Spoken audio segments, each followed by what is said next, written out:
2025. We are at 100 Polk Avenue in Cape Canaveral, Florida, at the City Hall Council Chambers for a Cape Canaveral City Council special meeting. It is 6:01 p.m. I call this meeting to order. And with that, Councilmember Jackson, would you please lead us in the pledge? I pledge allegiance to the flag of the United States of America and to the republic for which it stands, one nation, under God, indivisible, with liberty and justice for all.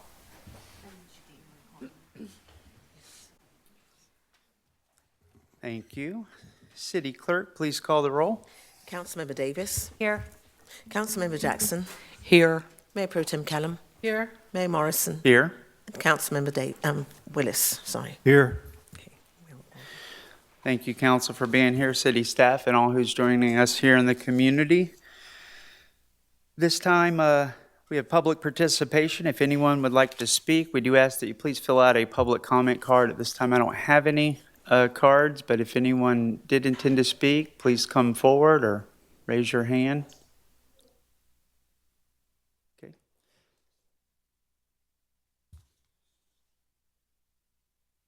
Mr. Hermanson, you can come.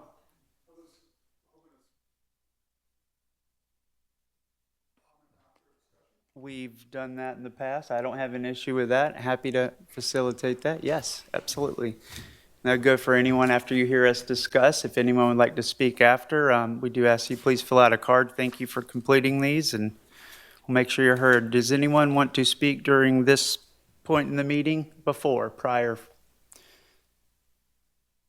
Seeing none, we'll go ahead and close public participation.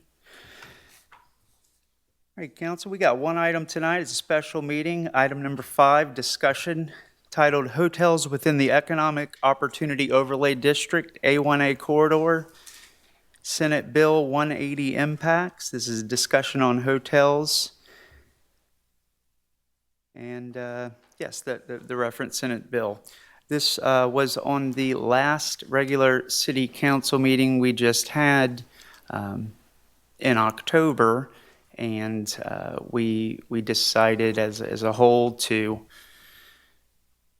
take up Cape View Elementary, another relevant topic right now in the city. And this meeting was called to facilitate it by Councilmember Jackson, who also submitted the item. And so, Councilmember Jackson, whenever you're ready, the floor is yours. Okay, just one moment. One moment, please. I actually am making progress with this PC. Okay, so City Clerk, if you'll scroll down a little bit, I'll catch up with you on my doc so that I'm working from there. But You want to go to the actual agenda item? yes, I want to go to the agenda item. Okay, so we've had citizens that have expressed concerns in regards to the high-density hotel development we have in the north end of town along the A1A corridor. And so this agenda item is to explain and focus our attention on several zoning district regulations that allowed and governed the permitting of the hotels. Additionally, the agenda item mentions the current impact of Senate Bill 180 and the uncertainty regarding planning within the city. So we're going to take a look at how we got to where we are. I think that's been a big question for a lot of our citizens is how do we end up with all of the hotels in the north end of the city? The Economic Opportunity Overlay District and the hotels, the properties along the A1A corridor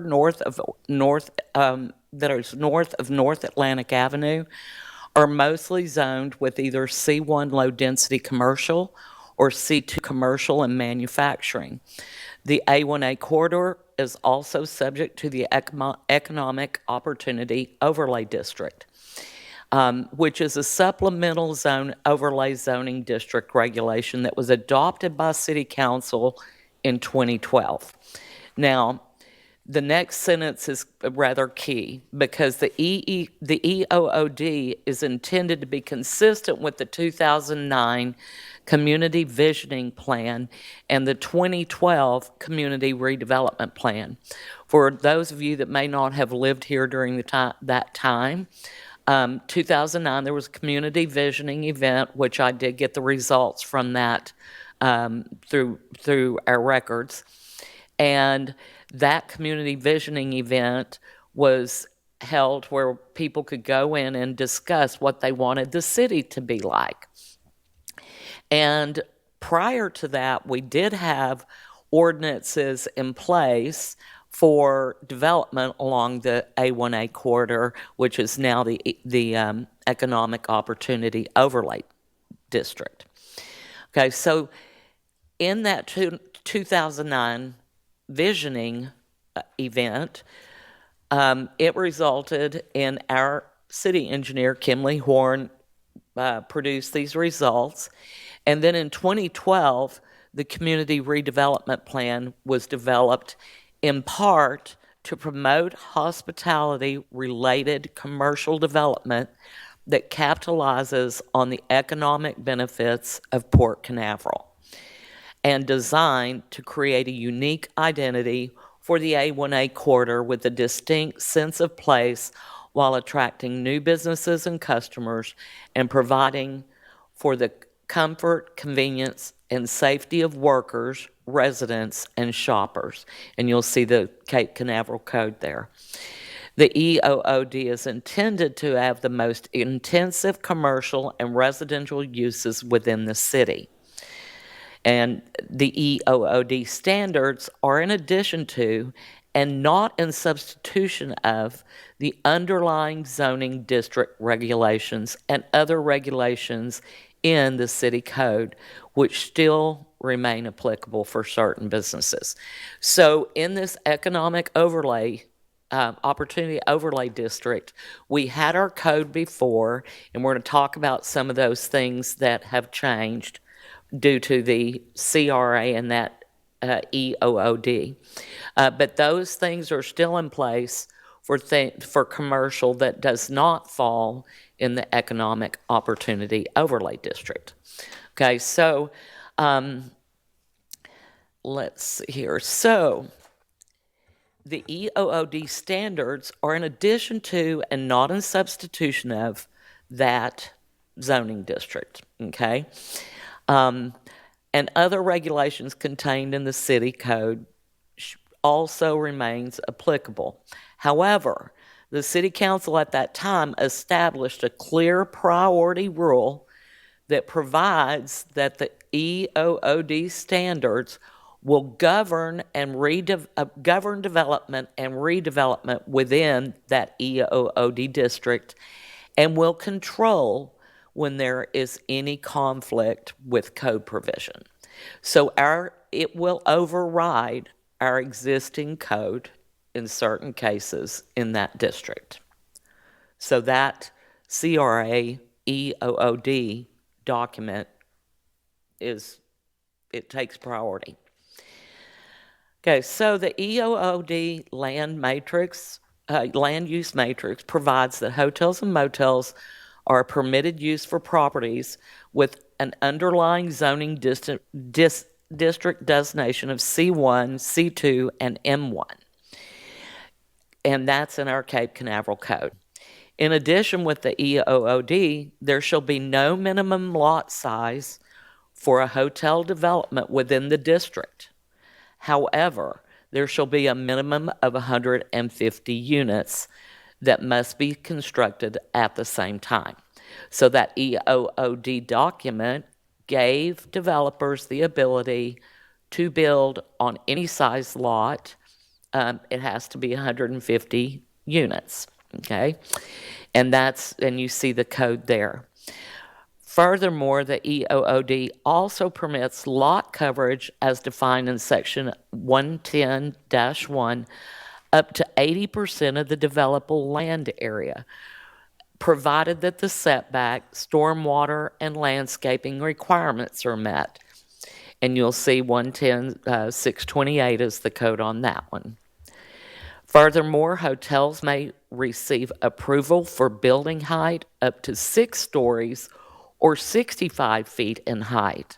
110 624 1B on the code for that.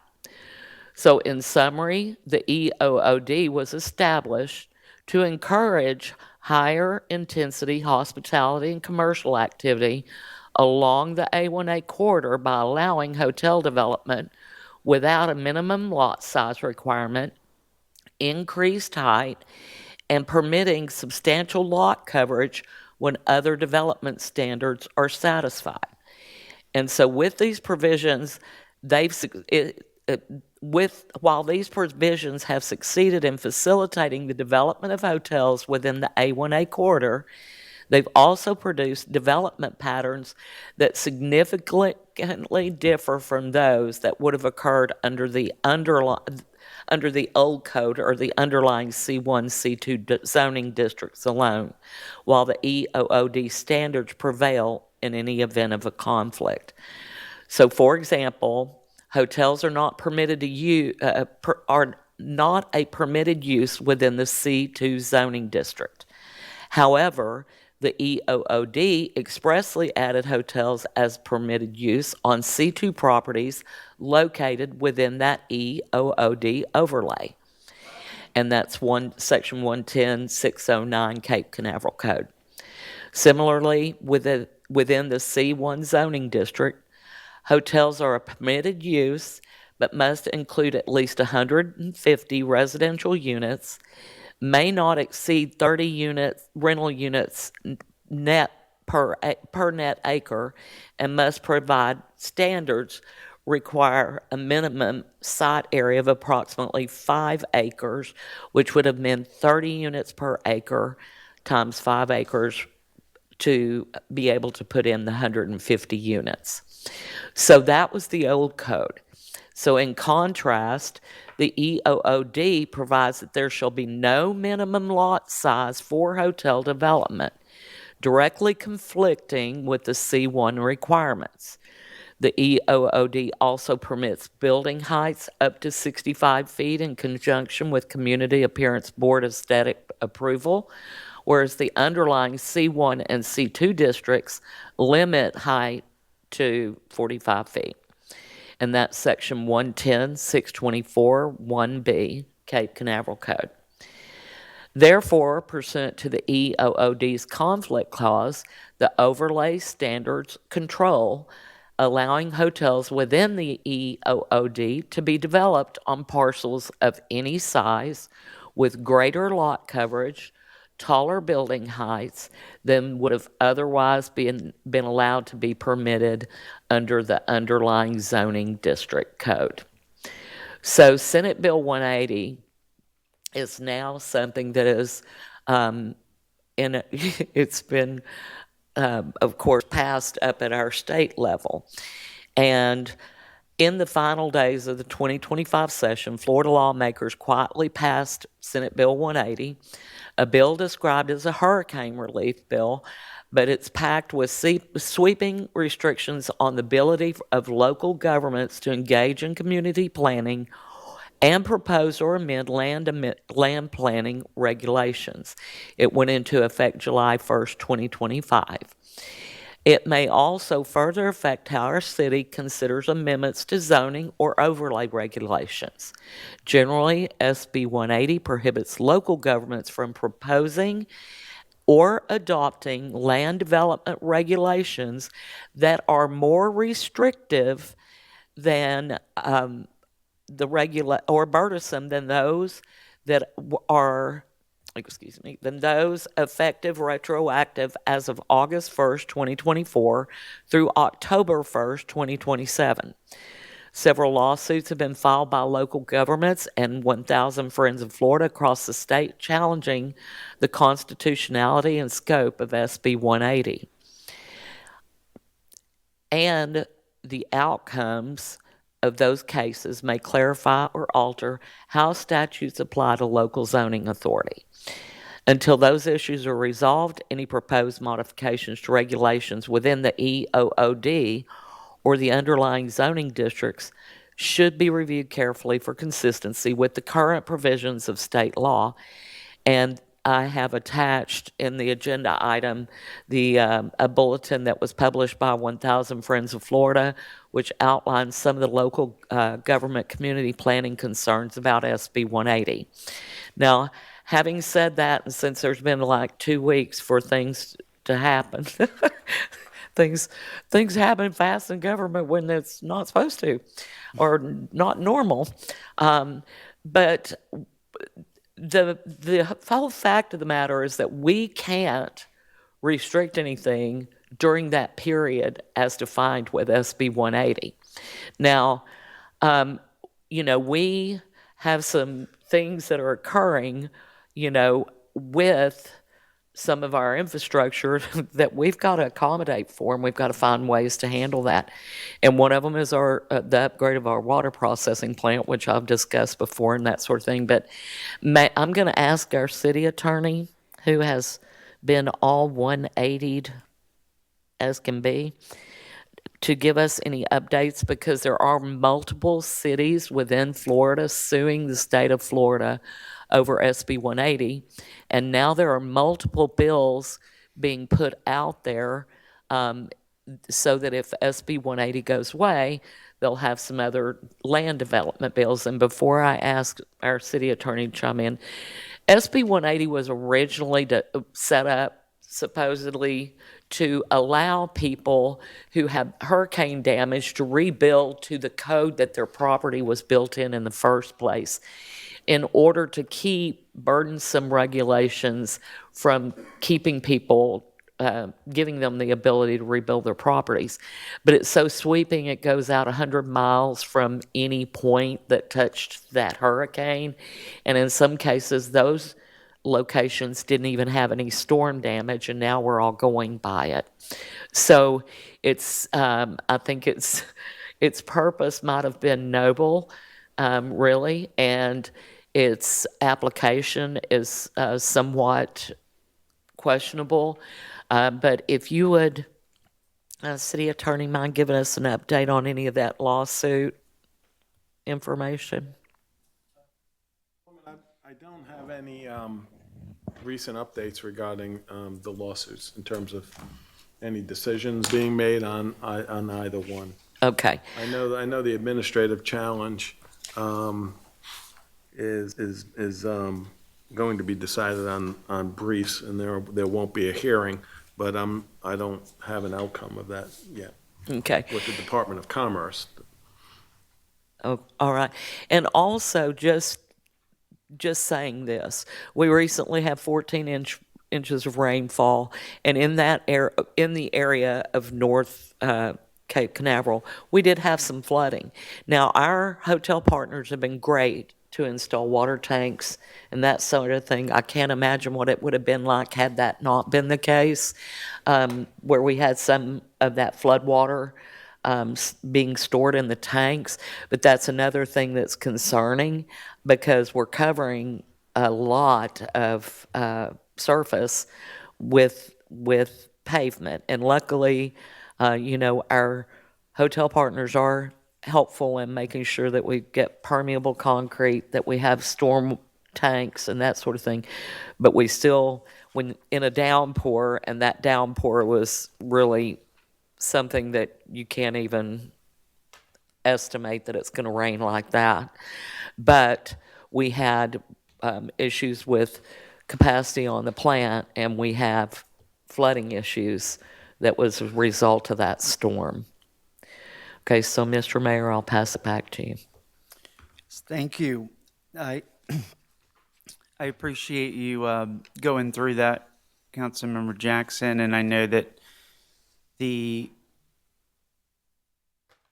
economic overlay district, prior to that district being created, and even the CRA, Cape Canaveral looked a lot different. And just the amount of permits, the types of development, the tax base, everything sort of from that point on, 2012 on, we saw growth, and that has been applauded. I think it has had some positive impacts. But today, I do echo the concern. It's not, to me, it's about understanding the flooding, the wastewater capacity concerns, and then the future projections on what's happening. I had a chance to go to the State of the Port yesterday, and I think a few of us might have been there as well, and there is, remarkable growth and success. I think we're seeing, a few years ago, it was 7 million cruise passengers, and this year, it's, I think, over 8 million. That number's not right, perfect, but it's growing, and I think Cape Canaveral has been on the supply side of, providing the hotels due to the demand, and the traffic, I will say, is in the space program is contributing. It's not just one thing, but the traffic is a little bit more difficult to communicate. I think traffic is sort of a part of life, especially in cities, and cities much busier than us don't want to hear traffic problems.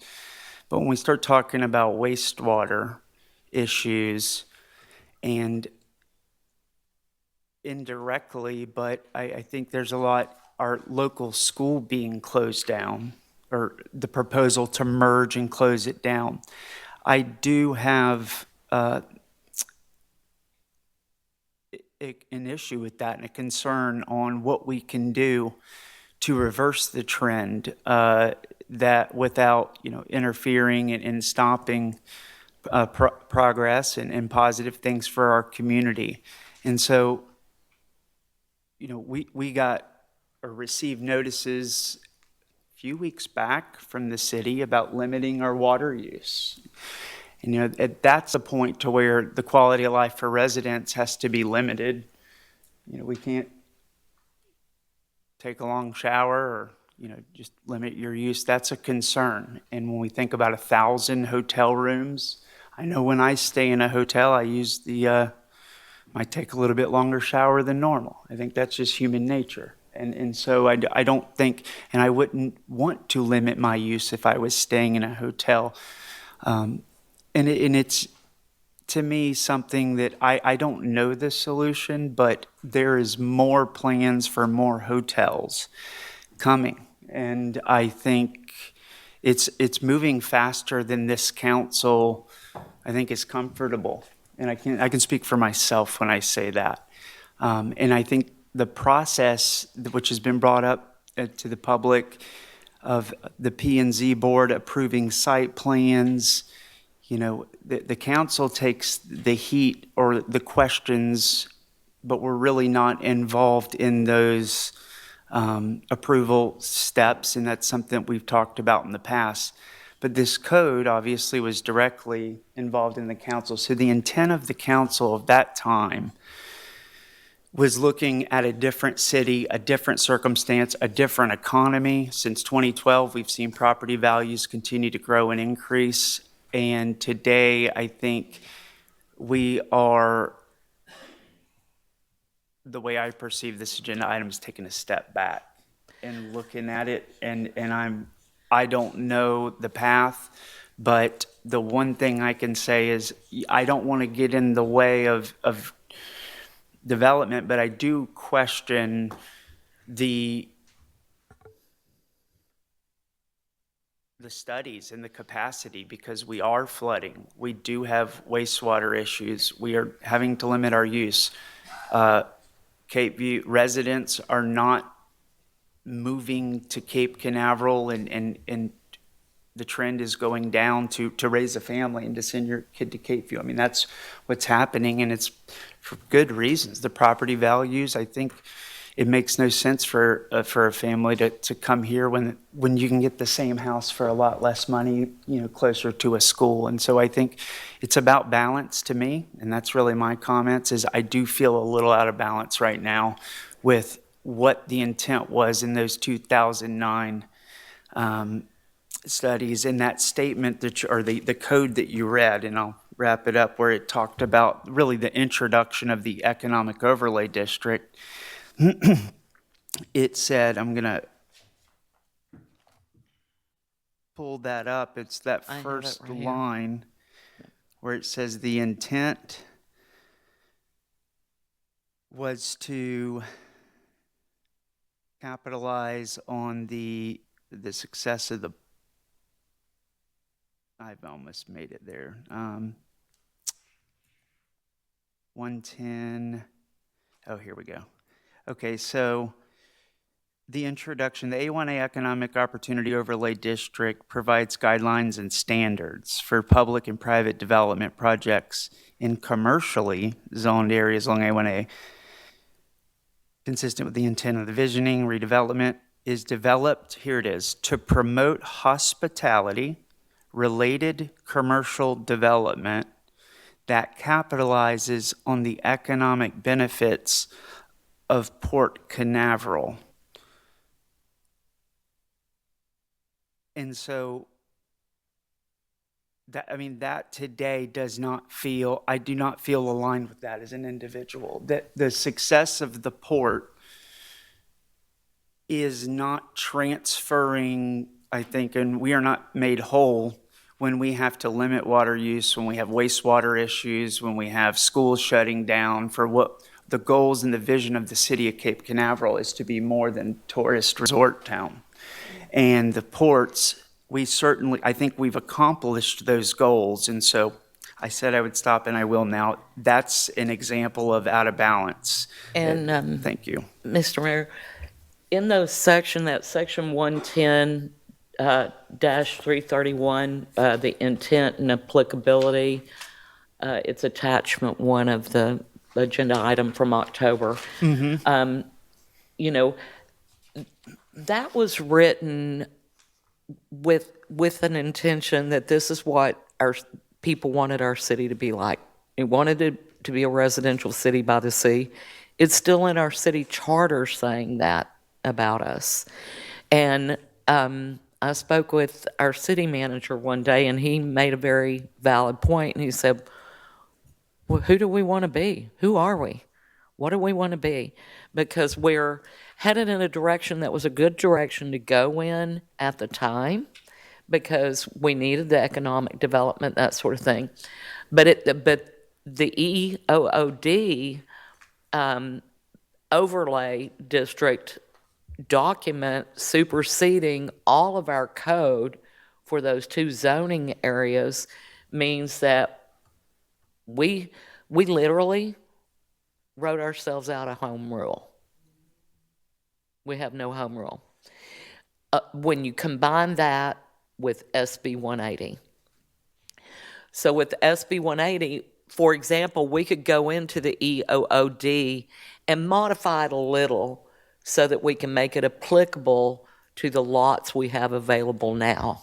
You know what I'm saying? So that we wouldn't have, so maybe we could manage flooding a little better or manage the wastewater better. But we don't have the ability to do that with SB 180. So it becomes a problem. And there are cities that are literally saying, Pound Sand, state of Florida, that are putting in building moratoriums, that are rejecting developing wetland areas and things like that, that are taking a chance on the state. And they may be one of the ones, some of the ones I've seen, maybe they are ones that are involved in the lawsuits, you know. But the code before was so stringent on what could be done, because that section 110-331, intent and applicability of the C1, it's low density commercial on the city's official zoning map is what it was. Further, those properties zoned C1 that are located within the boundaries of the A1A Economic Overlay District shall be subject to the guidelines of that article. But when you look at it back then, it literally said, and I'm looking for where I have that, but it literally said, it's in that section somewhere, under no circumstances will there be more than 30 units per acre. That's pretty specific with under no circumstances. But when we did the visioning and then did the EOOD, that completely changed. And I'm not sure how we got to that off the visioning, because I looked at the results, and what I saw that citizens had provided on feedback is they wanted a walkable community they feel safe in. They wanted a downtown area, which we still don't have. And those types of things that they could use. And so it's we've got the development up there, but we really kind of overshot the runway, and now we're in a situation where we can't handle the wastewater. Yeah, I mean, the benefits of the district are very measurable. I mean, the tax base, the value of the port, Captain Murray touted, he's specifically called out the city of Cape Canaveral and put a value on it. And those, I mean, there's no doubt the impact fees, the ad valorem tax base, those funds go to help build sidewalks, things that benefit our local residents. My issue is that if concurrency, like at CO or wherever, how do we ensure that the utilities can handle it? Because I don't know what the calculations were, but it seems like we're strained right now and stressed. And so if it can be built and constructed in a way that can handle it, I think we should encourage it. But the port is full steam ahead and promoting and expanding terminals. The boats are getting bigger, 5,000 to 7,000 cruise passengers. You could evacuate almost the entire city of Cape Canaveral on one boat. And it's just a lot of people and a lot of positive things. So what do we, I have if a Senate question. Bill 180 stands in the way, Yes. okay, let me just ask a big question, and I'm not going down this road, but I want to see the effect is we understand. The Economic Overlay District was a layer that was added in 2012. Yes. Can that layer be completely rescinded and amended and taken away? Or does Senate Bill 180 take our ability away? Okay. In my view, when you mean by taking away in its entirety, I would say not right now with Senate Bill 180. Or if you did, you'd have to be prepared for whatever litigation costs may ensue from the state coming after you. Because there are cities that are definitely going against it, but they're lawyering up because they know that what they're doing is breaking the state statute currently. And you also need to take into consideration that Senate Bill 180 may be amended in this session. What that means, no one knows, but there may be some amendment to it. So, while you're thinking in the context of Senate bill as currently written, it may not be written that way come March, when the session's over. So, to be determined. And I know there are multiple bills as well that are being written that are similar to 180. Mm-hmm. And that makes me question whether 180 will be rescinded and it'll go to these other bills. I have the numbers of those that I can share with council. Mr. Mayor, when you said that we're going to have a new terminal at the port, who is processing the wastewater for the port? Do they have their own wastewater plant? No, it was Cape Canaveral through the 90s, and then in They Cocoa have Beach has absorbed it since. They have a 10-year contract with the city of Cocoa Beach. Okay.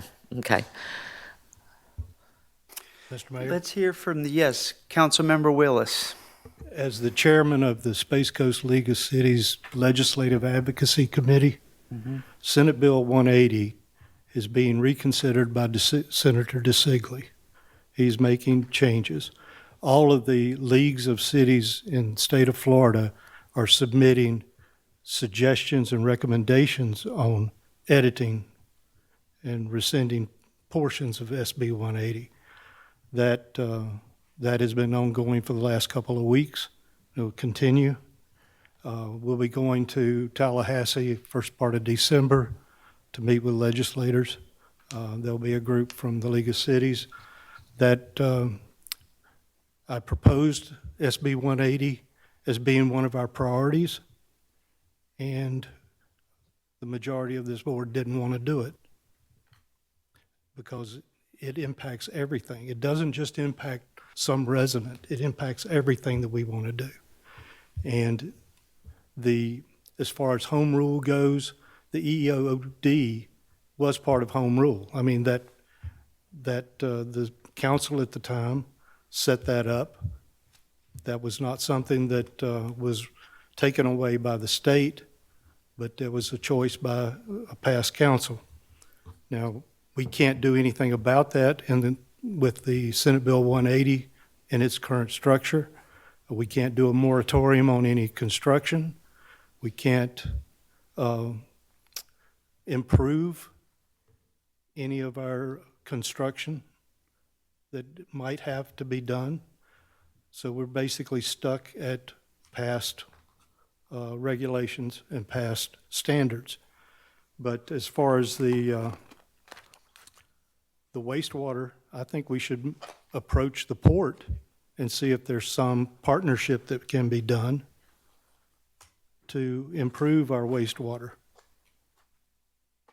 So we can't suspend or strike the economic overlay district? No. That was my question.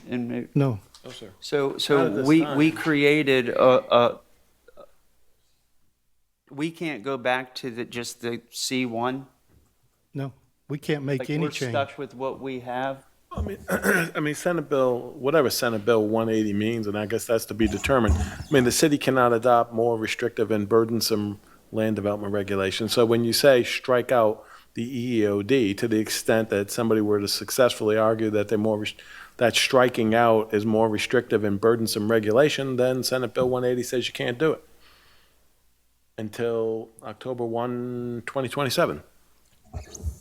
Well, I think that the argument that if that layer, we have the commercial, it was 45 feet, it was 30 units per acre, and that was resulting in no commercial development in the commercial district that complemented the port and all of that, right? And so then the economic overlay district was created. We saw over the past 13 years, I guess, that now we're in double-digit hotels. It accomplished its goal, and so we can't suspend that district or I think that, okay, yeah, that's, Now, as we say that, if we follow SB 180, we cannot do that. However, I'm looking at an article right here. Central Florida Public Media, acting against legal advice, which we would be acting against our city attorney's legal advice. Edgewater keeps a development moratorium that they had put in January, and this was August that they did this. So there are cities bucking that. We may not choose to do that. but that's a moratorium. I mean, I don't Yeah. even agree with that. I'm not No. saying a moratorium. But I'm saying we don't touch our commercial zoning. It's a whole nother layer. Absolutely. That goes above and beyond. And in my opinion, in many respects, there are components of the economic overlay district that are more restrictive. So we would actually be relaxing the code. Obviously not acres and not Yeah. height, but a lot of the hurdles with, And this for theirs was dealing with permits for some of the land use because of flooding. So our flood, we were really blessed. We had one area of town that got hit really hard, and that was the north part, unfortunately. Luckily, our partners here in town that have businesses that are hotels have underwater storage tanks and things to have helped mitigate that. But when we come to the wastewater plant, we can't get to capacity on it. We need to provide wastewater service. So that is what what is the biggest problem or concern of mine. And so as we build, because we've got, Waves District that's, potentially going to build, and all that, we have to look at what we're going to do with that wastewater. And I think it was important for everyone to realize that the code before was much more restrictive. And if we didn't have SB 180 in, we could go in and modify the EOOD, but we can't because we would literally have to go against our city attorney's advice. And that means spending potential legal money for breaking a state statute. Okay, and I share the concern on wastewater. Let's hear from Councilmember Willis. I know I responded to your statements about Senate Bill 180. The Economic Overlay District you were talking about was created, and exercising home rule, I think, is what you're as I understood. Was there anything else at this time, Councilmember Willis? No. Mayor Pro Tem Kellum or Councilmember Davis? Yes, Mayor. I just, a couple questions. When we designated the EOOD district, how were these lines developed? Was it because this is the area we wanted developed? Do you know, Anthony, how they come up with? I don't know how the exact boundaries were determined, but the city had a consultant working with the staff at that time, and I think predominantly they were trying to capture the commercial corridor along A1A for certain, but it kind of bled over to some of the industrial properties further to the east. Well, I know that, when you look at this and what it was, the redevelopment plan was to promote hospitality-related commercial development that capitalizes on economic benefits of Port Canaveral.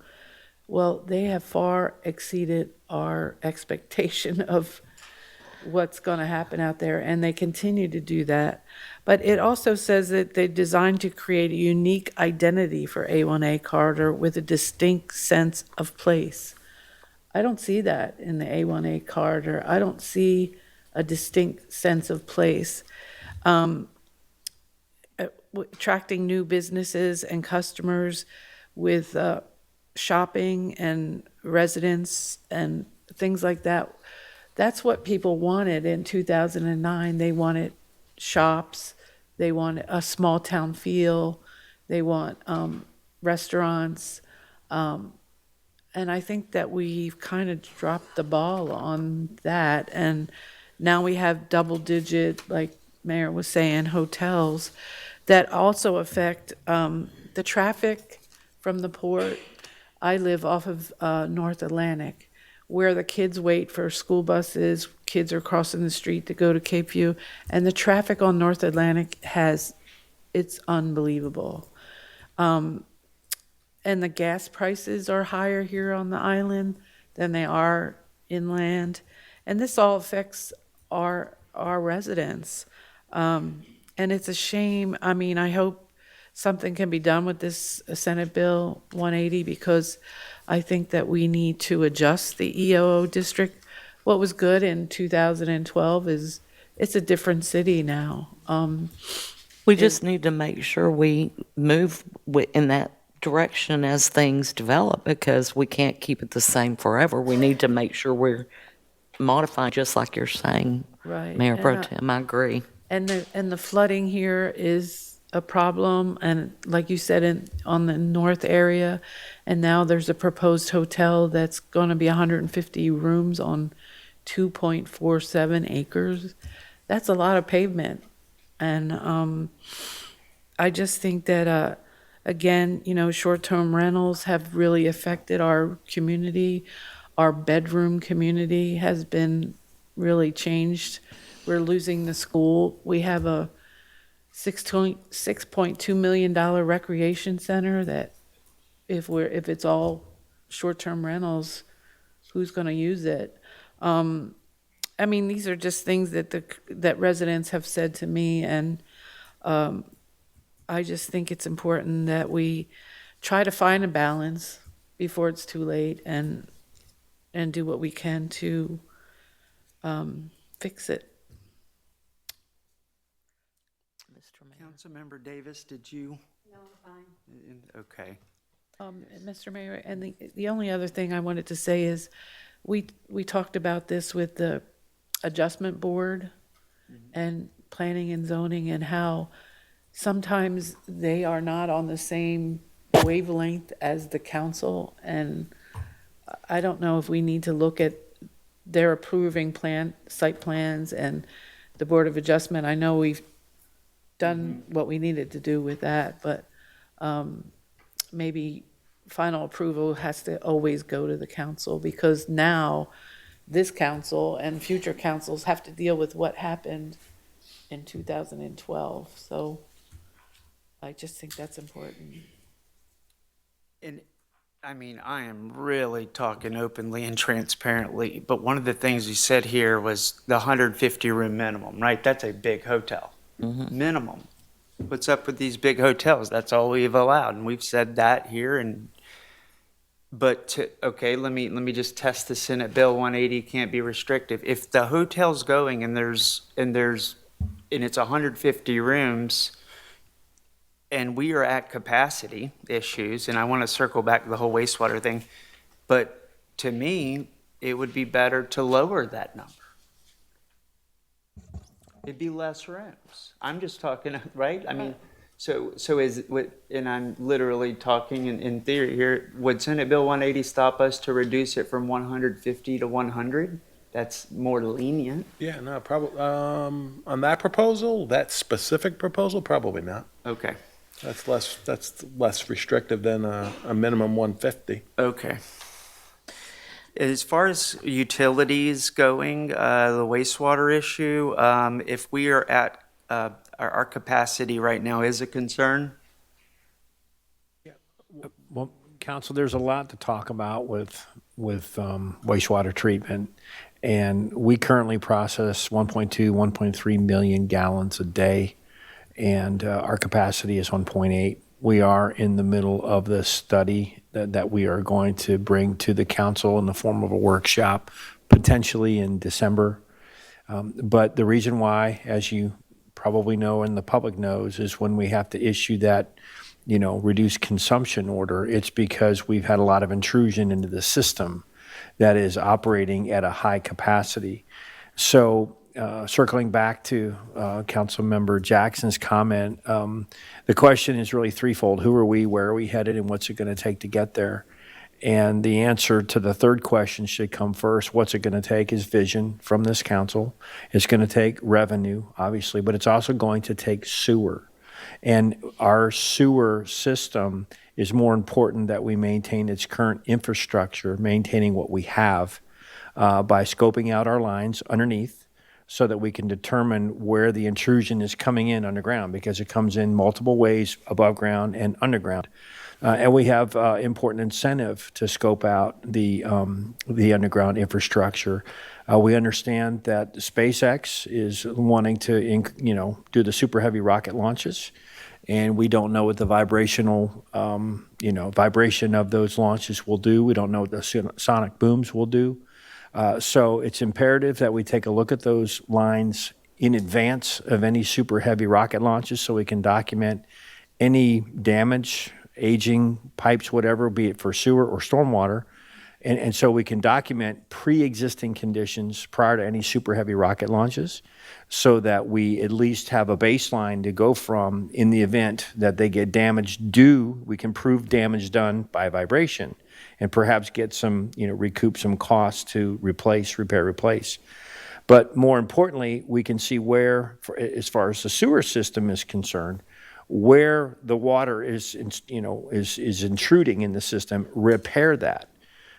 So that we can reduce the amount of stormwater intrusion. If we reduce that, then we ultimately can increase, we were able to increase our existing capacity by eliminating that foreign intrusion into the system. We only want sewer water to treat, not stormwater intruding into the system.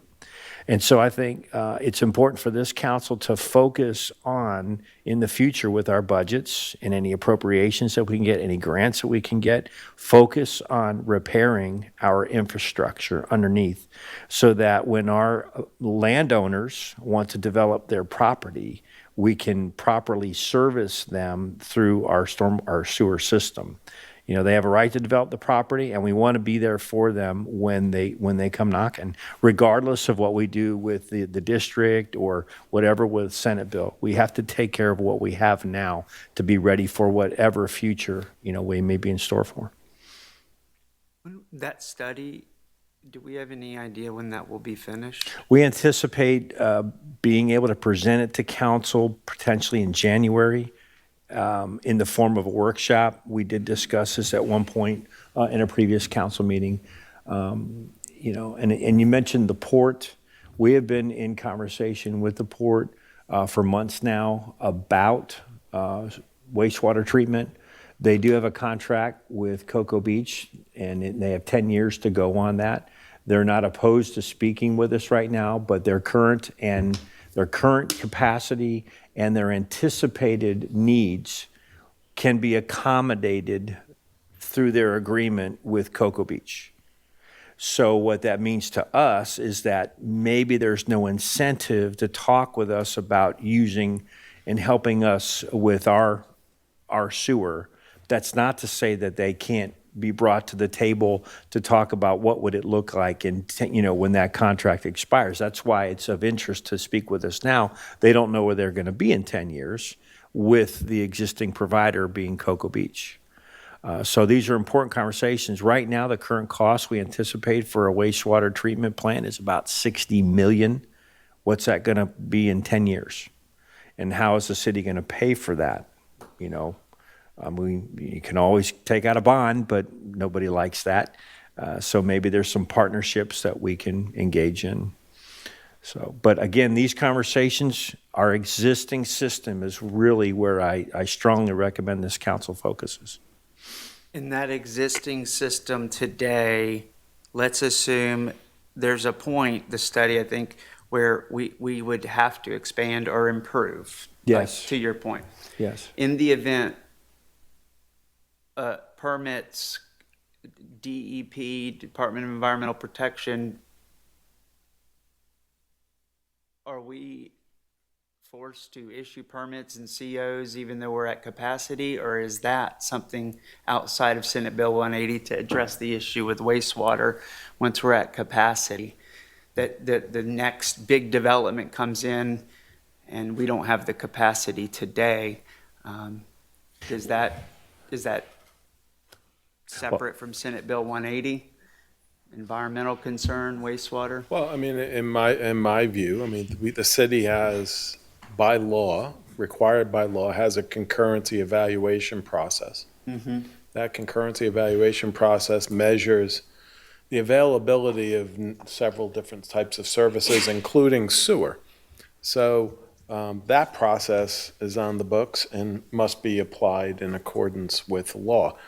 Technically, I mean, when every development project comes through the city staff is supposed to run that project through the current concurrency evaluation process, and no development permit should be issued by the city unless and until the staff completes the concurrency review process and certifies compliance with available services. And if the services are not available, then the development permit is not issued. Okay. So that to me is where, when I said I don't know what goes in that concurrency piece, it would be very helpful to see the latest and maybe this upcoming project of where we are, the most current concurrency review, because I think I don't have a good grasp on that. And if we're at 1.3 of a capacity of 1.8 million, and then, there's a project going to be proposed somewhere on the north side of town. They're looking at the lift station, the capacity issues, and I know there was some issues on the northeast side up there. And today, That's a concern. And I think that I take responsibility to become more familiar with that concurrency process, and maybe we can learn a little bit more about that. For example, I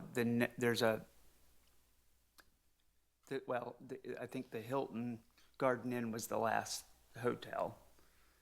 There was a concurrency review done for that project, and You'd have to ask staff that question. I'm assuming so.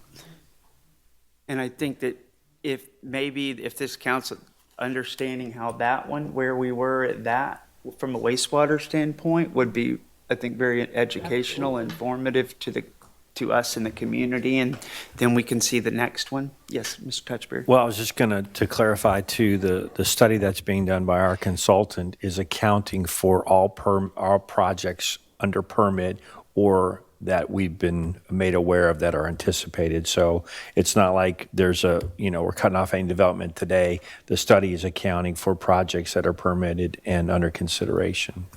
That's great. But we have 14 inches of rain in the north part of the city, and I couldn't flush my toilet. We had intrusion. I understand. We had intrusion. But until we get the intrusion issues fixed, Right. adding to the situation is not going to help, in my opinion. And- So, no matter who's permitted. So we have to address that part of it, because you can't allow a downpour to stop city services like our wastewater. I 100% agree with you, and Yeah. we are ongoing with the improvement of the below ground infrastructure. We have $100,000 capital improvement dollars this year to repair, replace. We're lining some pipes as we speak. We're replacing a line north of Oak Lane as we speak, and we're going to continue to do that. We're on a 5-year timeline based on a law that passed a few years ago that is having us do this. But again, I go back to the importance of running the camera through these lines to determine their current status and so that we know exactly what we need to repair or replace, and we can bring that to council and effectively budget. Also, Mr. Mayor, thank you, City Manager. Also, for council, you may want to look up, because there are people that are going around SB 180 because they don't have any choice. There are cities and counties that are doing that. Sarasota County is one. They just rejected 126 homes on a 50-acre site because it was in a floodplain. Now, that's a different situation than us. You know, we kind of live in a floodplain as far as being in between two bodies of water. They also rejected a 58-unit apartment complex.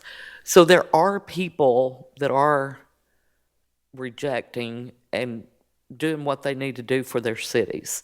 Now, what the legal ramifications of that are is what I'm not looking at that, but that's what is happening. So just so you know.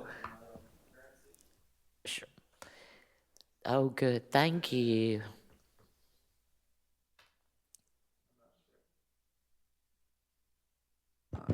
Okay, we're good. So, yep, Connor Ford, senior planner. Each hotel or major development is required to complete that concurrency, and the mayor's correct that in terms of permits and everything being received, the Hilton Garden Inn is the last one that's gone through that process. So what that entails is essentially a long packet of approvals that goes to agencies such as Waste Pro. It goes to Brevard County Solid Waste.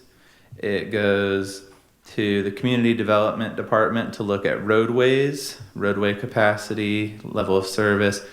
It goes through the sanitary sewer system, and June Clark and the Public Works Department review that section. The questions that the concurrency packet asks are, is the site within an existing service area? Because obviously you need to be able to serve it to allow for concurrency.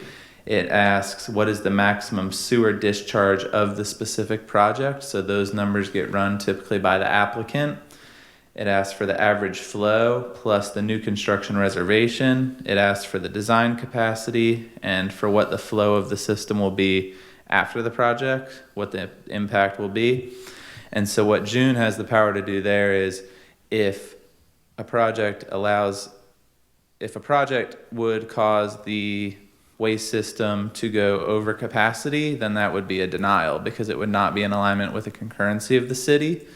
But since we do have that buffer zone right now, that's why projects continue to get approved, because with concurrency, you're making sure that you have the capacity, not that you have plenty of capacity for projects after that.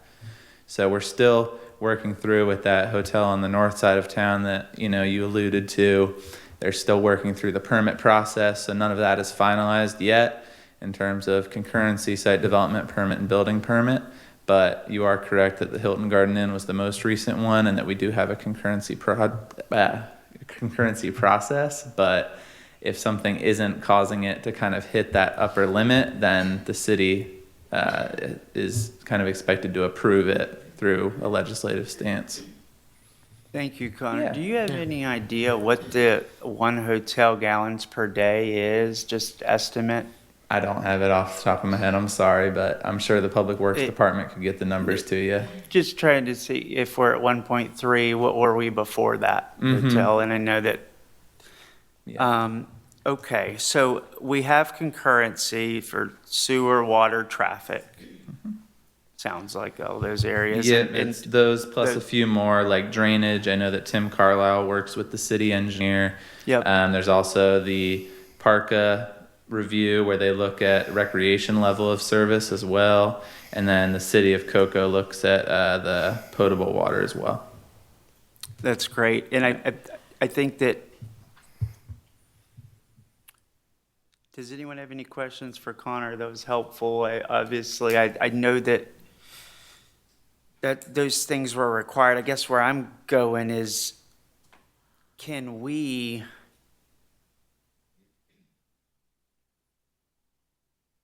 be made aware or be involved in those approvals before the permit's issued with concurrency? The city council. I'm not the best person to make any of those. Those but- end up being public records. So I think if, something's approaching permit, it's always, within y'all's rights to say, hey guys, can I look at currency on this? And then we can provide that to you. Yeah, I think just, there's no notice.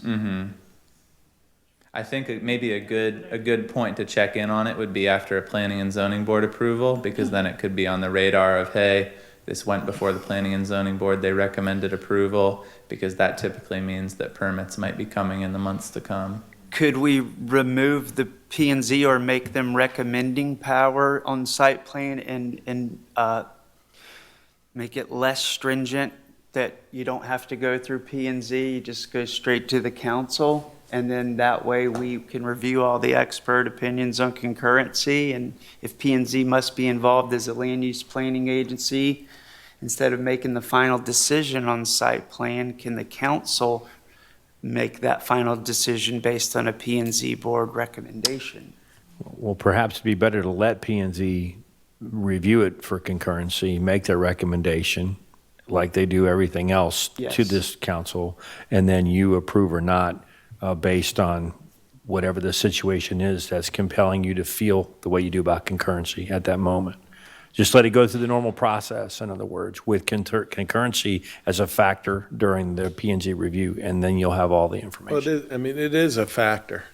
So, and as you know, the council, directed that we kind of streamline the process, so that's in the works. But it is inherent and explicit, it's more than inherent, it's explicitly stated in the code and by law that during the development permit process, concurrency is a condition of approval. So, that concurrency evaluation needs to occur, needs to be signed off on as a condition of approval Before any permits are before any received. permit is issued. So, there's no need to tinker around with it because it's already enveloped in the process. So, I mean, chapter 86 of the code spells out the whole concurrency management system consistent with the requirements of state law. I think 163, state the concurrency I was looking at. Correct. And then,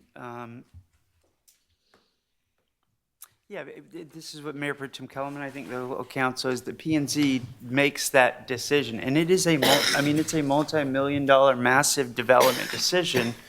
And you're right, if we were following P and Z board meetings, but it's more about the liability on a massive project like that is on an appointed board who I think have made some decisions where the council is not aware. And what that results in is the public becomes aware, or the public reads a recent news article about a named hotel, and we're over here going, gosh, I guess I should have watched those P and Z board meetings. But I feel that with decisions that big, with that much weight, we should really consider that. And I know, like you said, our city attorney, that's one way. By all means, I'm not claiming, it's not about the subject matter expert, or the intelligence here, but it's about accountability and liability. I would not want that if I was a P and Z board member to make that. And, but it always comes back to the council, right? I mean, we make the decisions to appoint them. Ultimately, it ends and begins, and it can always be traced back to us. And I think that what we've seen is 6, 7 hotels, add all that up, multi-million dollars, and the council did not make none of us made any of those decisions. It was that 2012 council that kind of laid the groundwork with some good things. And like I said, it has been successful, and we're now at this point. City manager, thank you for the study update. I think that's going to tell us a lot. What I don't want is another hotel to come through, or not hotel, any major development that's going to hit some big concurrency numbers or impacts that the council couldn't be involved in. Well, Mayor, just some calculations from staff. A 150-room hotel is estimated at 15,000 gallons per day. And as I stated before, those projects that are under permit or projected in the near future are already being worked into this study by our consultant. 15,000 gallons per day is an Yes. average 150 room. Yes, per day. And so, and we can handle 1.8 per day? Or is That's that- a million per day is what we can process. This is 15,000 per day coming from one hotel. We're processing 1.2 to 1.3 million per day currently. That's just 15,000 more a day on top of 1.2 or 1.3. Wow. It's not even 1%, 0.08%, 15,000 divided by 1.8. I thought it would be a lot more. And hotels aren't always fully occupied, so. Is there a process to essentially verify that the concurrency, could we as a council require annual reports on what those projections are actually doing? Because to me, the engineers don't always get it right. And actually many times it's off. Sometimes it's it's over, but I think that's the whole essence of what Councilmember Jackson's put here is on paper, we've seen success, but I don't think that 2012 vision ever wanted the flooding issues. And if it's not this, we need to figure out, but I think we are getting close. If we're at 1.3, I should know this. This isn't divided by 1.8. So that's 72%. Roughly. Yeah, we hope to have, well, we will have more definitive numbers when the study is complete. Okay, and there's a threshold that the state says, hey, you don't Yes. go past this. It's not 100, like 80. And it's in 85 percentile range, but you always have to, and that's because you always have to account for intrusion. Okay. Yeah, June Clark and I have been talking about this for a couple of weeks now, and it's her position that if we address our infrastructure, we can drastically reduce the amount of intrusion into the system, which would obviously help with our capacity for sewer, which could aid, and allow us to be able to make decisions about growth and development in the manner that government should, because we can service that development. So regardless of Senate Bill 180, we have the authority, and it sounds like obligation under state law and we are enforcing concurrency. I'm questioning, can council get involved in that process without tripping Senate Bill 180? And then can we also consider essentially auditing the calculations? Maybe the study will address some of that, but what are the actuals on, so just for example, the hotel, keep it there, the most recent one that's passed, big ribbon cutting, the Hilton Garden Inn. How do we know, or at the end of the year, or at the end of a few years, can we put in an implementation to certify and to check that concurrency levels are being met? City Attorney? The concurrency evaluation is for purposes of determining whether to issue a development permit. The sewer demands from a hotel, I mean, that's a little bit different issue once it's constructed. I mean, I think the sewer flow is from an actual business is based on, it's a derivative of the water, really, that the property consumes. Because I think that determines the sewer charge. The actual inflow into the plant is, I think, what you may be honing in on is, what is that inflow, that's coming into the plant, and making sure that measurement is accurate. So you have a good baseline of data of what's going into the plant. You're talking about in total? In total. No, I'm saying, okay, let's say it's 15,000 gallons per day is an estimate. We measure the plant, we do have that number in the study, we know, why is it so much higher? Well, how do we know if there's 10 hotels, there's one no, it wasn't 15,000. It was 25,000 gallons per day or 30,000 gallons per day. And it was no fault of the calculations, just there is something going on there on a per site, large site basis that we would be able to verify, because I think that's, and maybe that's not needed, but to me, from an accountability standpoint, it gets approved based on projections. How do we get actuals on not every parcel, but these larger, I'd just say, if you're gonna hit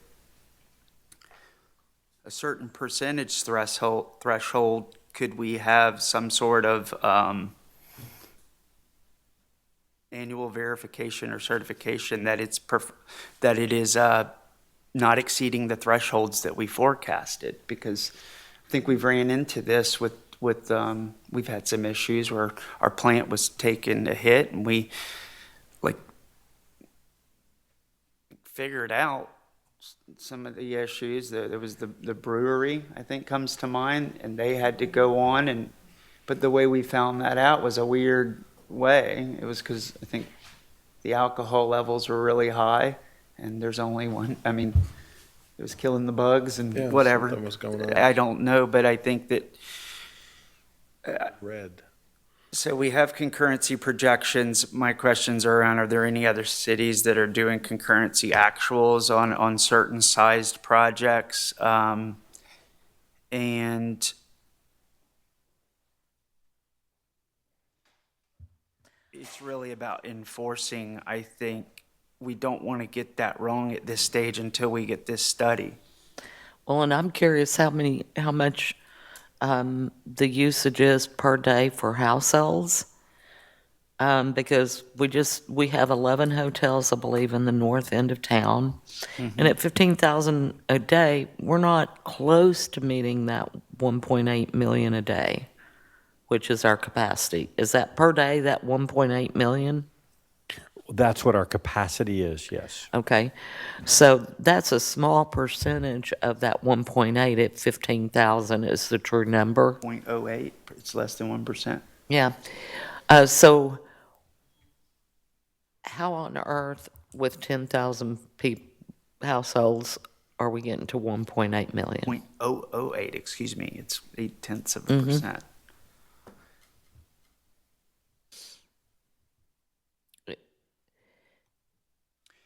Yeah, I mean, if it's 500,000 of capacity remaining divided by 15,000, that means 33 more hotels essentially could fit. That's assuming there's no other development, no residential.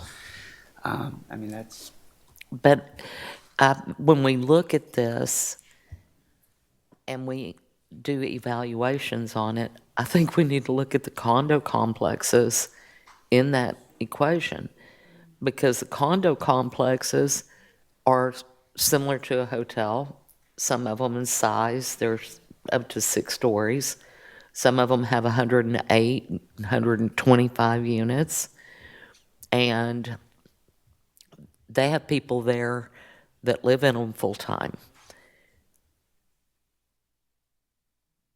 And so when we're looking at the actual capacity, you know, this makes the hotels look like and it is a small percentage on the wastewater, but we need to evaluate everything we have as far as consumption or the use of the plant to really have a better idea of how it can impact us.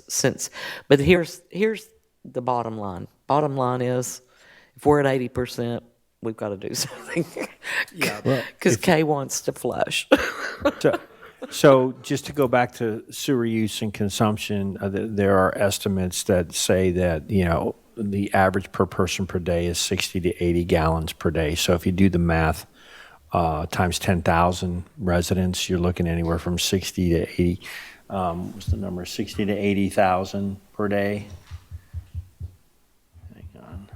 I think that's But this is the purpose of the study, 600 to 800,000 per day to be processed for up to 10,000 residents. And again, these are just average numbers. But this is, you know, what the study is going to do for us is let us know where we currently are and what, you know, our future, you know, what kind of future we have in store for us. I mean, to the manager's point, I think, based on my experience, and I'm not a sewer operator, but I mean, that seems to be a fairly reasonable number. But the city's level of service standard in its comprehensive plan for sanitary sewer is 118 gallons per person per day, which is higher than that number. Right. So when the city does its concurrency evaluation, I would assume that, you know, we're using the level of service standard in the comp plan of 118 gallons per person per day to determine the estimated, you know, sewer that will be generated from a new development project, and then that gets factored into the treatment capacity, right? Whether there's adequate capacity.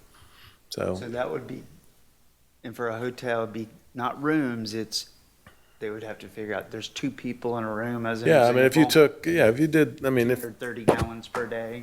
Yeah, if you 2 took people. 2 people per room, 150 unit hotel, that's 300 people, and you got 118 gallons per person per day. that's like 35,400.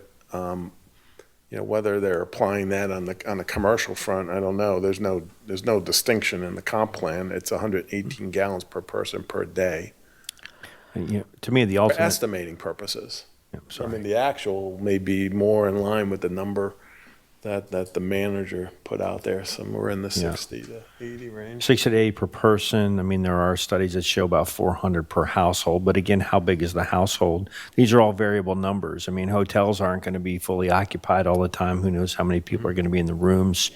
They're estimates. That's So understandable. exactly. So I think the message, that I'm getting is that we need to be able to process based on those estimates and then some. And then some means in the event that we have more than we anticipate. And then some also means to be able to account for any potential growth that we will have in the city.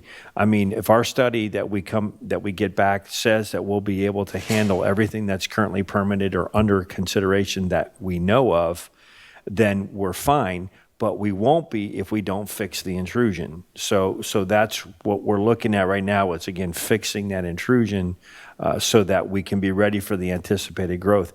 But we also know that the city of Cape Canaveral is estimated to be 90% built out. So what does that other 10% look like, and how long will it take to do that? And will we need to increase our sewer capacity through the construction of another facility, or through maybe the conversion of the water reclamation?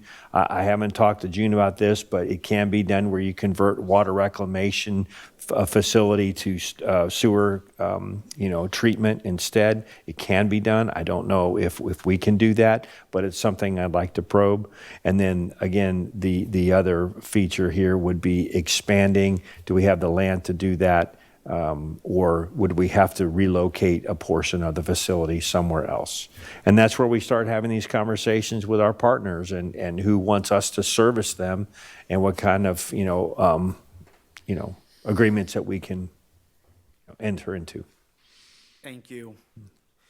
Well, I got some cards here. I think we've chatted. We've definitely talked about the concerns and issues. Yes, Mayor Pro Tem Kellum? I just want to circle back to what you were saying about lowering the minimum capacity, like less than 150 room hotels. Oh, the minimum room size? Yeah. Oh, yeah. I think if we can do that and not trigger the 180, that's something we should think about. It might have a different, And then also, as far as covering land mass, smaller hotels would, and more green space. yeah. But it also, the goal is to try, this study's gonna tell a lot. And I think that it might end up netting out more hotels, because now Yeah, the whole that's challenge true. the developers have is trying to figure out how to make a 150 room hotel work Yeah, that's true. on limited acreage. And it was, and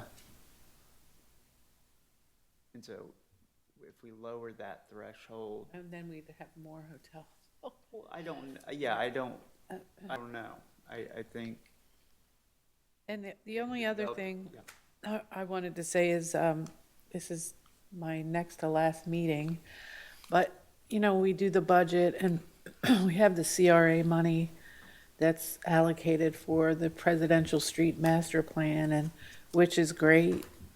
It'll be a beautiful project if we can afford it.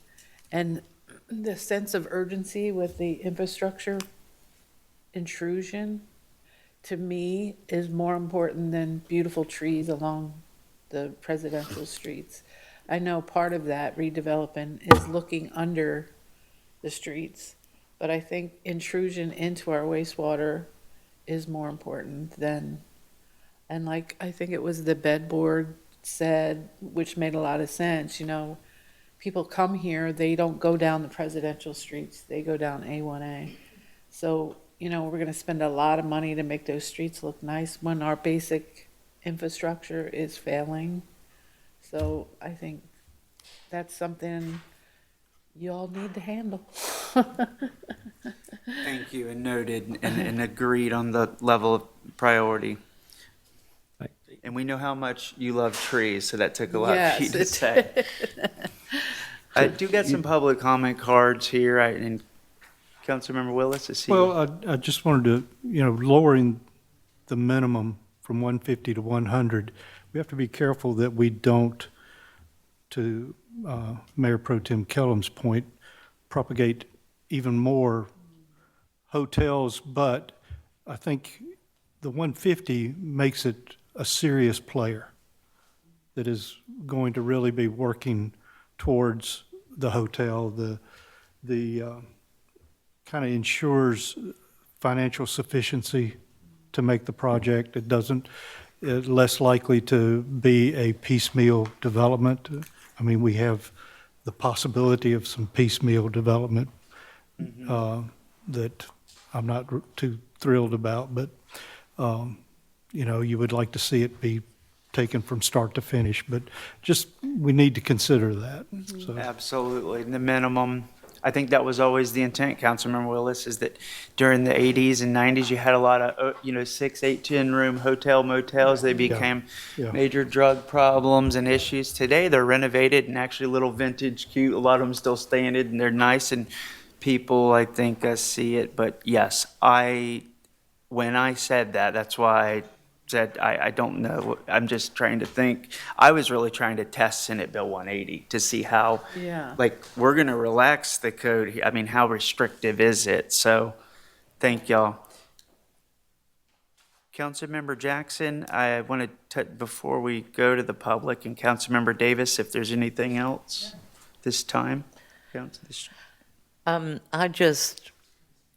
The thing that concerns me when you look back at the legislation and how this happened is that 2009 visioning, citizens were pretty clear on what they wanted, and Mayor Pro Tem said it earlier, we really kind of missed the mark because a lot of the things that they wanted, that isn't the case. It's not a sense of place for people that live here. It's a sense of, it's a place for, our travelers coming through the port that is, with the numbers that they have, is definitely needed. But, as the city manager said, we have to find out who are we as a city, because it's kind of looking back at how that occurred, because we had the 2009 visioning event, and then 2012, here comes the CRA, and really didn't pay any attention to that visioning, in my opinion. So, I don't know if it was, saw common denominators in both documents, and the council may not have been aware, thinking far enough in the future to understand that we may need to modify how things were done. So now we get to deal with that and try to make our citizens happy and our businesses, and that's not an easy challenge. Thank you. Okay, let's, council, and let's suppose we're going to go to the public and hear them. We kind of amended the agenda. They want to hear us speak first, which I understand. I actually like that. I find it to be helpful. I've got the cards here for Mr. Hermanson, Mr. Bogger, Ms. Dr. Roberts, and Ms. King. Please, I can get that. No. I'm sorry. Thank you. Okay. Mr. Tom Hermanson.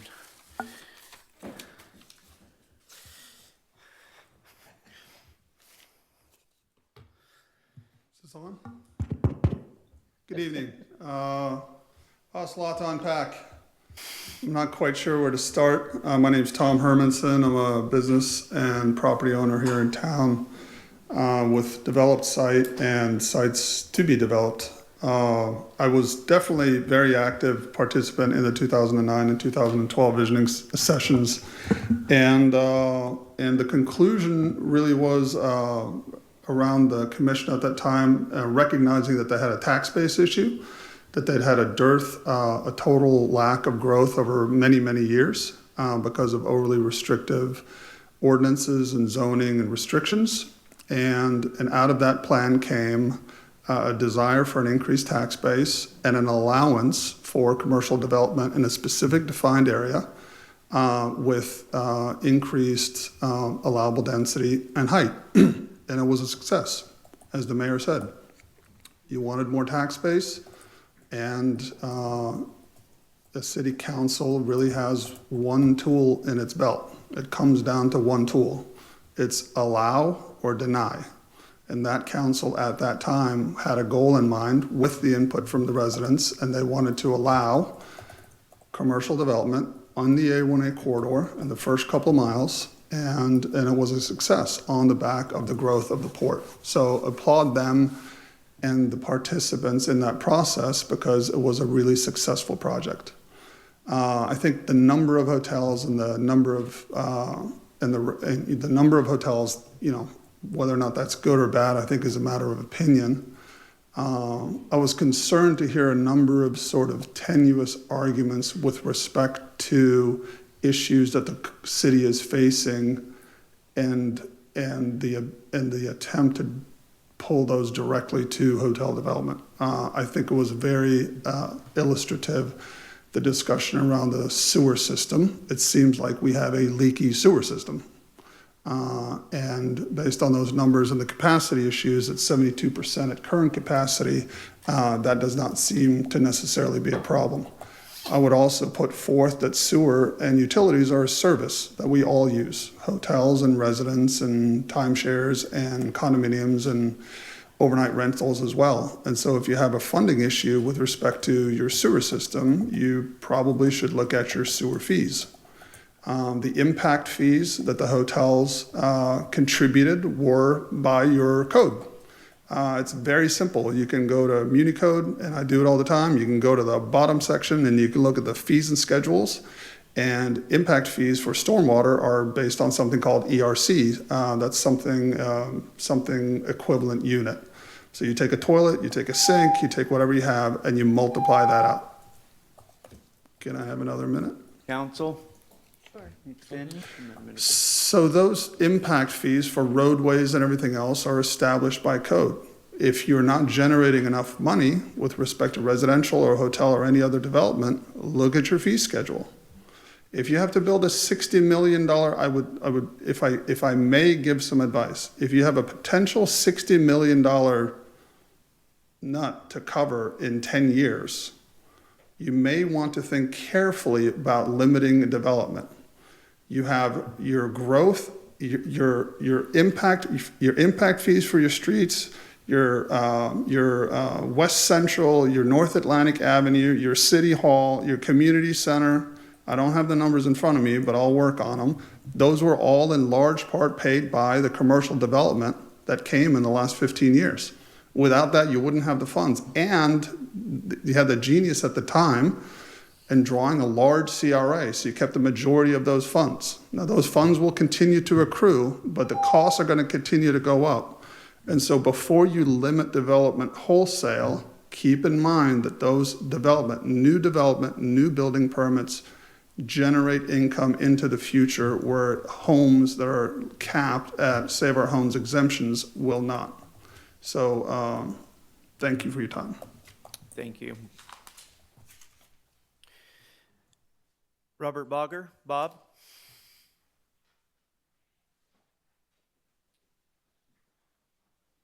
Bob Bacher, Cocoa Beach.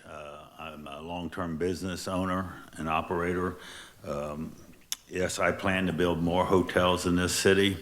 I personally think what I'm doing is good because it will help the stormwater. We have a severe stormwater problem, and most of my land is already developed.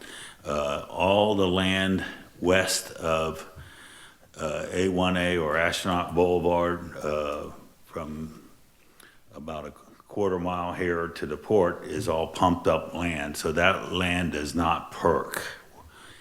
What I mean is they just pump the land up over the river bottom, and that was muck. So when you dig down, the water does not go anywhere. Okay, so it saturates immediately. So we need to redevelop and bring everything up to a higher standards. A lot of your problems I see is, I was shocked to hear that the overlay districts overrides all the codes, because when I submit a site plan, I feel we are held to a higher standards than other site plans. And I see that they do changes. And I say that because when I look at like the Radisson overall site, master site, is 26.5 acres. Under the old code, it would be 795 units developed out on all 26.5 acres. Okay, and we're looking at another 450, 3 hotels there on 12.5 acres. The town place in Spring Hill was built out there on 7 3/4 acres. That's about an acre more, or an acre and a quarter more than the last 3 hotels that you guys approved. You guys being the city, not you all personally. And what's happening when I see the codes is that they ignore some of the overlay districts, or they ask staff to change them. Or they just totally ignore it. But the next one that's gonna be built that was approved, I'm just shocked when I look at the site plan that it was approved, because they got like 25% or 30% of the parking or stacked parking. In other words, there's 3 parking lots backed right up. And so that requires violation. Mr. Bogger, let me just pause you there. I think it was about 3 minutes plus 1 and a minute and a half. If everybody will have that same opportunity to speak. Yeah. So maybe we just put 4 minutes on it first. Thank you. Please continue. So anyhow, when I look at what we do when we build something, and we read your codes and how we interpret them, and then when we submit plans, and then when we actually build them, we live here, so we care. When it says you want a hedge bush there, it might not be when you build it, but it should be there a year and a half later. Okay? And so when you relax the parking requirements, a third or a 40%, you allow them to put a hotel on a site that shouldn't have been approved for a site, in my opinion. Because if you looked at all the overlay rules, they ignored a big chunk of them. And they went back to the other rules. So when, if you're gonna live under, they pick and choose which rules they wanna run under. So in my opinion, you're about an acre and a half short to getting everything you want. And that was when we did the overlay, and promised that we would have extra walkability and all this other stuff. If you go look at what we're doing, we have all those sidewalks in place. We're putting them all in place. We're putting the hedge bushes in. We're putting the extra stuff in. And I see the other ones just crammed right on the lot. And it's basically a hotel off the interstate plucked right downtown, and that was not the intent. Thank you, Mr. Bogger. Okay, so anyhow, we do have a stormwater problem, and it's directly related to your sewer problem, because rising water is getting into the sewer system. Thank you. Andrea King?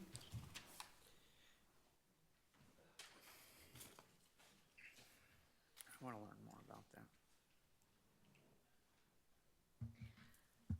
Hi, Andrea Shea King, Orange Avenue, Cape Canaveral. My points are more philosophical, theoretical than detailed. The first one is, how is Cape Canaveral benefiting from Port Canaveral's success? I haven't heard any reason how. I mean, maybe there are, but I don't know how we are benefiting from the port's success. We're not getting a bed tax from these hotels. That's going straight into the county's coffers. We don't see any of it. Traffic out here is getting worse. I mean, we work out at the port, and we go out there in the mornings, and in the mornings, it is busy, busy, busy out there. You got people coming out of the hotels who don't understand the traffic, the way the traffic moves. They're not used to it, so it's a hazard. Okay, that's the other thing. The evacuation route. This is the only access we have to get off of this island in the event of a hurricane or some kind of other catastrophe. And the infrastructure. Now that is a huge problem, and I agree with you, City Manager. We need to be addressing that, and I'm glad to hear that you are. But I think, my opinion, nothing more should be done until that is taken care of. That, as Kay said, Kay wants to flush. We all want to flush, including the hoteliers who have their customers, their guests there. I mean, imagine if we have a backup. That's not going to be pleasant. In any event, those are the points that I wanted to bring up. But primarily, how are we benefiting from the port? We were out there all the time, and we see all of the construction going on. It is booming out there. How are we benefiting from that? Perhaps we should be getting a stipend for every passenger that comes in and out of the port. Would that be fair? I think it would be. Just as much as if we got a bed tax for every guest that these gentlemen have in their hotels. That would help us enormously to underwrite and fix the challenges that we have facing us, and in the meantime, make it easier for the hoteliers to provide the services that they guarantee to their guests. That's all I have to say. Thank you very much, and thank you, Kay Jackson, for bringing this forward. Thank you. Thank you. Shannon Roberts. And if anyone else wanted to speak, that this would be the last card I have, please let me know. Thank you. Shannon Roberts, Solana Shores here in Cape Canaveral. And I would like to add some perspective if I could. First of all, thank you so much for addressing this huge, huge issue for the city. And we've heard the residents talk about this, so thank you so much for the attention you're giving it. I was on council, as you all probably know, from 2006 to 2010. So I had the honor of hearing the residents, as many of you did, express their heartfelt vision for the city. I was not on the council in 2012. As you may know, we had a change of city managers that became more of a city manager-led city, than my opinion, than council-led. And at that time, we had sort of the advisory boards were put sort of on hold in that regard, in my opinion. A lot of the residents' desires were put on hold as well. And the 2012 plan was put into place. And in my opinion, that represented more of the economic interest of the city than the residential character protections that the 2009 visioning effort had been so strong in. You all, I'm sure, saw that in the pictures and everything else that came from the residents. So in my opinion, we had a changeover. Just historically, this adds to Councilmember Jackson's historical perspective. When we had to change the city managers and we had a city manager-led city model, that's where we lost the heart of the city, in my opinion, from the residents. The P&Z Port Authority, I know we've talked about that before. During the time I was on council, we had the P&Z recommend to the council decisions. We never were surprised by a major project. And now when we're hearing the residents talk about these hotels, I'm hearing us talk about more hotels. I mean, the residents do not know about this. It's like you were saying, Mr. Mayor, we learn about this in the paper. And it's not on the council's agenda, so therefore we can't see that in the weekly notes or whatever as to what's coming up in the oncoming council meetings. So from a historical perspective, as was mentioned, the residents were very intent on 45 feet. and very intent on the reduced density per acre. The decision-making process, we've talked about that. I think that we're not clear on the decision process that's underway right now. P&Z apparently approving things without the council having a process in place to approve. You all have mentioned that. And just as Ms. King just mentioned, the return on investment to the residents of the port. I don't know where the city became port-centric, but that appears to be the case. And we're very hotel-centric now, not residential-centric. In my opinion, that's a huge cost to the city, huge cost. And the traffic, as you all pointed out, the North Atlantic artery, as was mentioned by Councilmember Kellum, and Shorewood Drive, you know, we can hardly get out at Shorewood Drive because of the new terminals that have been put up. And that's a major artery for our city on the northeast. I'm wondering where State Representative Sir Roy is in this whole thing. When you all are bringing up the Senate Bill 180, I still hope that he will be representing the municipalities that he represents interest. And I have never seen him here. And it's nothing personal because he's a kind man, but I would love to see him participating in our discussions about issues as significant as this. So I just wanted to mention, I'm so grateful to you all for addressing this, taking us back to 2009, not to 2012, which is where we had a city manager, and I just feel like we really turned the wrong turn there, is where I personally saw us venturing differently. And I think we need to go back to 2009 and seeing where the residents were speaking. The residents were speaking. Thank you so much. Thank you.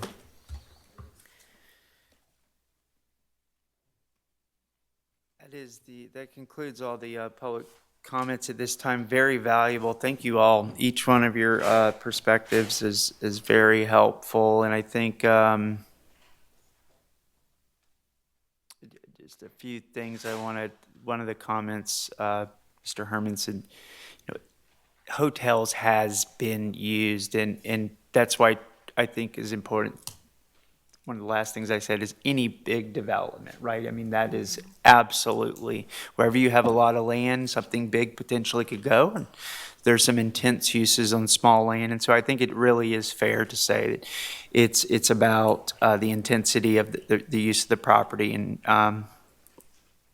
and hotels are obviously this is a desirable area for hotels, and so in the statements around the success of the port, I think we all know that the increased tax base, would we have the demand for the hotels? No, without the port. I don't think we would. However,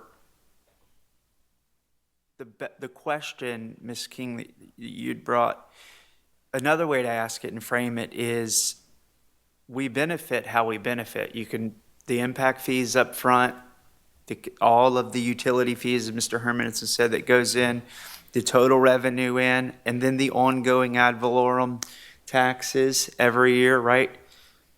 That's a very measurable number. But those hotels also, they do pay a bed tax, right? And that's an excellent point, is that does not come to us. And so a lot of the money in the tourist development space is promoting tourism to Cocoa Beach and Port Canaveral, and Cape Canaveral is obviously unavoidable. We don't get a lot of love. I don't necessarily think we want a lot of love, but we're here. We love it here. We love our visitors. It's always been a part of the vision is for our visitors. And I think that we have to step up and make the case to the tourist development.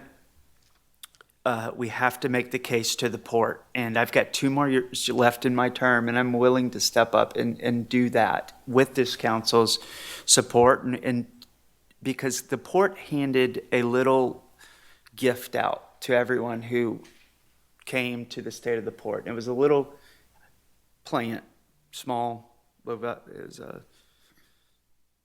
like a little vase, a hydroponic plant, and it was super cute. It said, "Thank you for helping us grow." And I think that we help the port as well. And I'm not one to just go off emotions. It'd be interesting to see the numbers. And the gentlemen here know the numbers better than me. I know they're very involved in that. And I think that would be a good conversation is, should Cape Canaveral be a part of the cruise passenger 6, 7, 8 million? Should Cape Canaveral be a part of the bed tax? I think so. And the port used to have mayors and city representation on their commission going back when they were first incorporated. And today, I'm not sure that the port commissioners, they're pursuing the vision of the port. It is not, like I said in the last meeting, I don't know if it aligns with Cape Canaveral's vision. We are a residential area, and we love our beach, and we love the same amenities here, but they're really getting on a boat and enjoying other parts of the world. And like I said at the beginning, it's just a little out of balance right now. And I want to be on the right side of this. I want to support our economic development efforts. But Ms. Roberts, I mean, you've been saying this for a long time, is that the residents' voices has been diminished since then. And our job is to represent the community, and I've got a lot of residential concern that echoes what we heard from our residents today. And the gentleman who spoke today,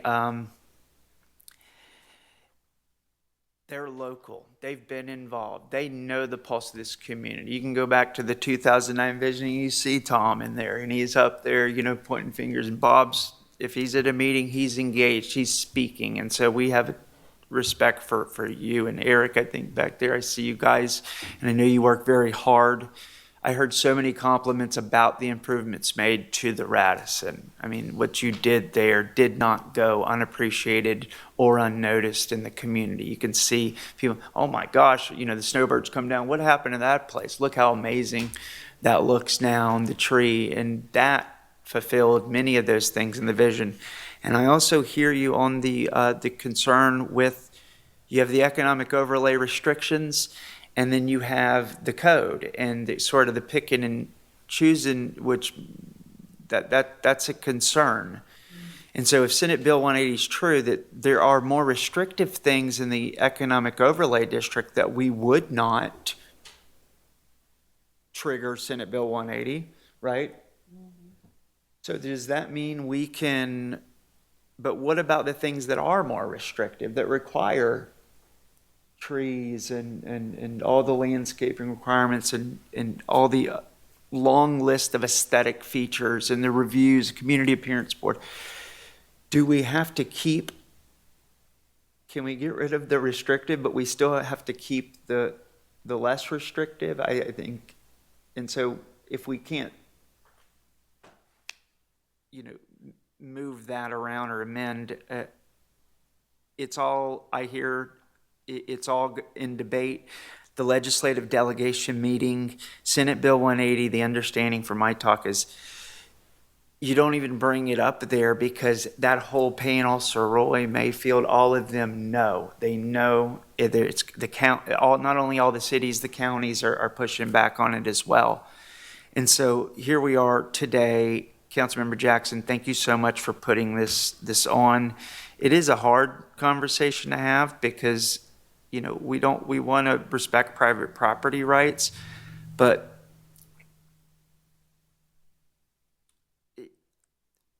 it's not this side's wrong or this side's right. I think we're all telling our truths, and I think we've got a way to maybe make adjustments, whether it be as some of the ideas is maybe we do need to increase our rates.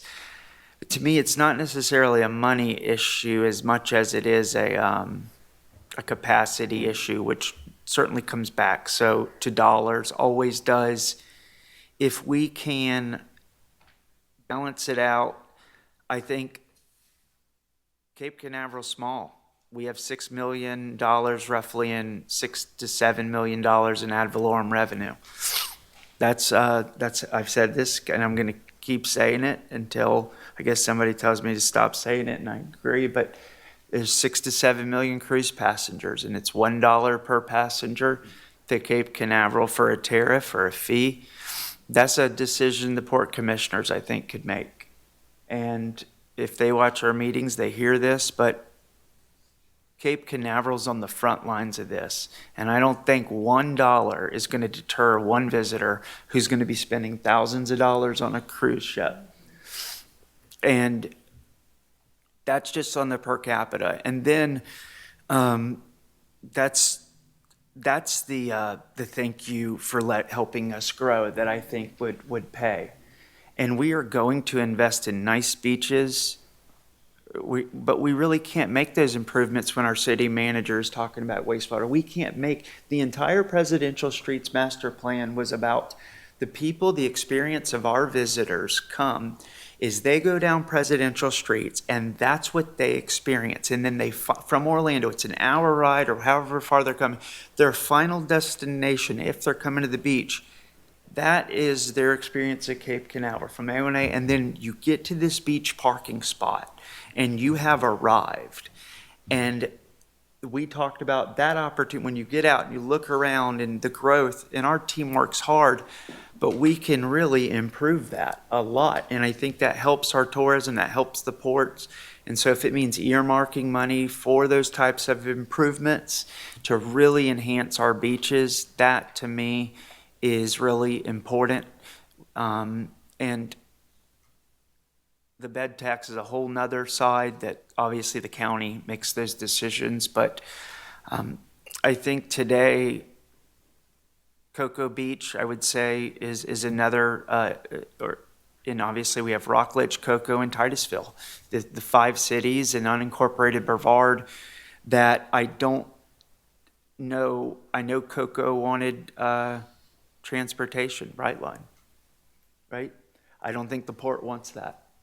The port has discovered parking revenue, and the piece of the pie chart continues to grow, and that's a big part of it. I don't think that that's necessarily a good thing or a bad thing. It's their independent decisions, and I'm not here to speak for anyone other than Cape Canaveral and our residents. But we appreciate the port, and I think we need an opportunity to meet with them. And we don't need to be strategic, in my opinion. We just need to be open and honest. And there doesn't need to be any, I'll go meet with them. I think if this council, when we're ready, we can invite them here, or we can go to their meeting and talk to them. But that's it. I've said enough. It is a tough issue. I know our city manager stepped into this since day one, and our city attorney's been with us for a while, seeing these issues, but the Economic Overlay District was a success. And today we are strained in some areas that we can address without necessarily making a bunch of changes. But I think the biggest thing is accountability with this council, that once we get this report and it's certified, whatever it is as long as we're enforcing the concurrency as strictly as we possibly can right now, and if the numbers, we really do have that much capacity, that's great. That'll be my hope. So thank you. If there's anything else, Councilmember Jackson, this was your item, and I want to give final say. I appreciate everyone's time. I know that for what was laid into place in 2012, it has been successful as far as getting our partners that have, put hotels in and that sort of thing. I do think Senate Bill 180 kind of hamstrings us, because we could make changes to that plan, and anytime something starts developing out, you may have to modify those things. Now, as we talk about the money situation, Mr. Hermanson's exactly right. It wasn't planned, in my opinion, it wasn't planned for expansion of our water processing plant back then. They didn't know how the port would grow.